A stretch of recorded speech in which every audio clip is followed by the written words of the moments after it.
रामप्रकाश सिंह की मैं क्या बोलूँ, आपने ज़बरदस्ती मुझे अध्यक्ष ही बना दिया इस प्रोग्राम में। मैं तो आई काम करने और आपने अध्यक्ष बना दिया। किताब है बिंब प्रतिबिंब। ये बिंब प्रतिबिंब किताब निकालने के लिए मुझे कोई बहुत ज़्यादा मेहनत नहीं करनी पड़ती है लोगों से, लेकिन बस कविताएं ज़रूर मांगनी पड़ती है और समीक्षकों को परेशान बहुत करती हूँ। उनको कहती हूँ भैया, कभी कभी मेरे पास कविताएं नहीं होती है तो उन्हें कहती हूँ भैया 15 मिनट में करके समीक्षा भेज दो। तो मीना छिपर के साथ मेरा जो था, उन्होंने कम से कम 121 कविताएं समीक्षा, उनमें से ये 53 कविताएं। और ऐसा होता था कि मेरे पास कविता नहीं है रात को और मैं उनको सुबह भेज रही हूँ और वो 7 बजे भेजती हूँ, 7:30 बजे वो मेरे को समीक्षा करके दे रही है। हाँ हाँ मैं उठ गई हूँ, मैं तेरे को समीक्षा करके दे रही हूँ। मतलब ये जो शब्द थे मीना दी के साथ, ये बड़े मतलब अच्छे थे। और कविताएं सही में एक से एक कविताएं जो है, इनको खोजने में मुझे बहुत लगातार लोगों से संपर्क करना पड़ता है, मांगनी पड़ती है। कभी सर को बोलती हूँ सर कविता नहीं है आज आप भेजिए कहीं से खोज के, तो कभी कहीं से आती है, कभी फेसबुक से लेती हूँ। और वैसे अभी सुनीता करोथवाल जो कविताएं लिख रही है वो इसमें नहीं है, लेकिन अभी जब आएगी नई किताब उसमें आएगी उनकी कविताएं, ऐसा लगता है जैसे वो घर को, पूरे घर को वर्णित कर रही है, इतना अच्छा लिख रही है। और अंजू अग्रवाल की कविताएं तो खैर है ही, बहुत अच्छी है। साथ में मीना दी खुद भी एक बहुत अच्छी कवित्री है और समीक्षक के साथ साथ वो लेखिका है, लघु कथा भी लिखती है और कहानियाँ भी लिखती है। तो साथ में मतलब लघु कथा और कहानियों में फ़र्क है, ये तो आप सभी जानते हैं।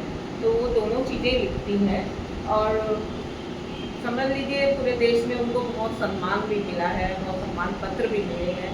तो मैं उनके लिए तो क्या बोलूँ, खैर उन्होंने बहुत ही सहयोग किया उस समय जब मैं कभी बुक फेयर में रहती हूँ, मेरे पास कविता है लेकिन समीक्षक को मैं बोल नहीं पाती हूँ और मैं उनको सुबह सुबह खटखटाती हूँ। मतलब बुक फेयर वाला जो मोमेंट होता है मेरा, बहुत ही अजीब होता है। उस समय मेरे को बड़ी दिक्कत होती है, लेकिन मैं उस दिक्कत का भी हल निकल जाता है क्योंकि समीक्षक मेरा बहुत सहयोग करते हैं। अभी जयंत जी है, सिद्धेश्वर जी हैं, अजय पोदार है, ये भी हमारा बहुत सहयोग कर रहे हैं। और इसकी एक खासियत है जो सर बताना भूल गए थे, ये पेंटिंग जो है आप देख रहे हैं बिंब प्रतिबिंब की, इस किताब के लिए खासकर सुलोचना सारस्वत जी ने बनाई, जो अब नहीं रही। उसी समय उन्होंने बनाई थी और ये समझ लीजिए उनकी लास्ट पेंटिंग, ये लास्ट पेंटिंग है। ये हमारे लिए बहुत सौभाग्य की बात है कि हमारे कवर पेज में ये पेंटिंग है, क्योंकि सुलोचना सारस्वत जी बहुत ही अच्छी एक लेखिका के साथ साथ, मतलब उन्होंने लेखन भी लिखा है आर्टिस्ट के ऊपर, जो आर्टिस्ट की लेखन होती है उस पर उन्होंने लेखन भी लिखा है और बहुत अच्छी आर्टिस्ट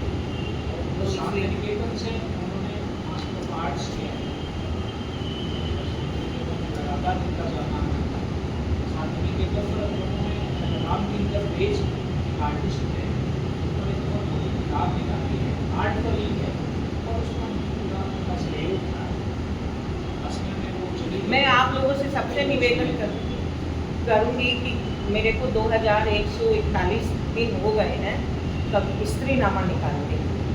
अगर आपके 2141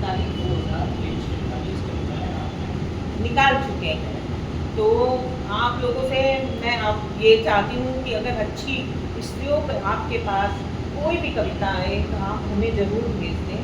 और आप अपने भी अगर स्त्रियों पे कविता लिख रहे हैं तो हमें भेजिए, और अच्छे समीक्षक कोई हो तो वो भी हमें बताइए, क्योंकि हम चाहते हैं जो समीक्षा करना जानते हैं, अच्छे समीक्षक हैं, वो हमारे माध्यम से लोगों तक पहुँचे, लोग उनको जाने और समझे। इस तरह से ये कार्य और अच्छी गति पकड़ेगा आपके सहयोग से, तो मुझे उतनी दिक्कत नहीं रहेगी। जबकि अभी भी कभी कभी कविताएं हमारे पास नहीं होती है, वो सुबह हमें खोज के फिर देनी पड़ती है। आप लोग अगर सब सहयोग करेंगे तो वो चीज़ में। और कविता अगर पढ़ने का है तो मैं यहीं पे शेष करती हूँ, क्योंकि बोलने के लिए बहुत समय चला जाएगा। और अब हाँ, मैं कविता पढ़ देती हूँ। मैं इसी में जो मेरी कविता है वो पढ़ दे रही हूँ।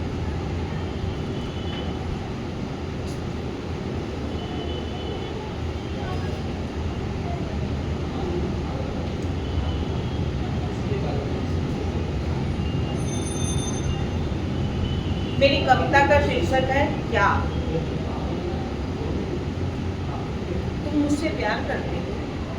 क्या तुम मुझसे प्यार करते हो? कैसे, किस तरह और क्यों? कैसे, किस तरह और क्यों? मेरे जज्बातों को समझते हो? मेरे जज्बातों को समझते हो या मेरी कदर करते हो? या मुझ पर मान करते हो या अभिमान करते हो? क्या करते हो कुछ तो कहो। क्या करते हो कुछ तो कहो। प्यार शरीर से नहीं होता, प्यार शरीर से नहीं होता। प्यार एक जज्बात है, प्यार एक महसूस करने वाला रिश्ता है। प्यार की सौगात होती है, प्यार को समझने वाला होता है, प्यार में समझने वाला होता है। प्यार को समझने वाला होता है, प्यार में समझने वाला होता है। प्यार प्यार है, वह अनमोल रिश्ता है। प्यार प्यार है, वह अनमोल रिश्ता है, जहाँ पर सिर्फ त्याग ही त्याग होता है। जहाँ पर सिर्फ त्याग ही त्याग होता है। तुम क्या त्यागी हो? तुम क्या त्यागी हो? सिर्फ त्याग करना जानते हो या प्यार करना भी जानते हो? तुम क्या त्यागी हो? सिर्फ प्यार करना जानते हो या त्याग करना भी जानते हो? क्या प्यार को बोलना भी जानते हो? क्या प्यार को बोलना भी जानते हो? जिंदगी बहुत अनमोल है, जिंदगी बहुत अनमोल है। इसलिए प्यार करने का तरीका बदल लो और प्यार के लिए बोलना भी सीखो। इसलिए प्यार करने का तरीका बदल लो और प्यार के लिए बोलना भी सीखो, बोलना भी सीखो।